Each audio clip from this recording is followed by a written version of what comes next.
Viewers, আপনাদেরকে Bashundhara offer নিয়ে আসছি। আজকে আপনাদেরকে বাংলাদেশের সবচেয়ে 1 নম্বর এলপি গ্যাস বসুন্ধরা কিভাবে চিহ্নিত করবেন আমরা আপনাদেরকে দেখিয়ে দেব। যে কোনো বসুন্ধরা বোতলে, এই যে আপনি একটু কাছে এসে আমি দেখাই যে কোনো বসুন্ধরা বোতলে আপনি তীর চিহ্ন পাবেন।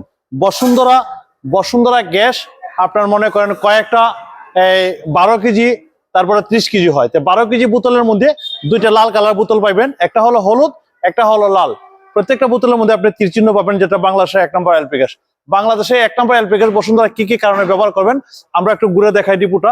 কি কি কারণে ব্যবহার করবেন আমরা। বসুন্ধরা গ্যাস হলো কালি দিবে না, বসুন্ধরা গ্যাস দুর্গন্ধ করবে না, বসুন্ধরা গ্যাস অন্যান্য গ্যাসের চেয়ে আগুনের তাপমাত্রাটা একটু বেশি হওয়ার কারণে মনে করেন আপনি অন্য গ্যাসে রান্না করলে আপনি যে আধা ঘন্টায় যে পরিমাণ আগুনে হিট দিয়া যে পরিমাণ তাপমাত্রা হবে, বসুন্ধরা গ্যাস 10 মিনিট বা 15 মিনিটে এই তাপমাত্রাটা দিবে। তাই বসুন্ধরা গ্যাস ব্যবহার করুন। বাংলাদেশে 1 নম্বর সাথে এলপি গ্যাসের সাথে থাকুন।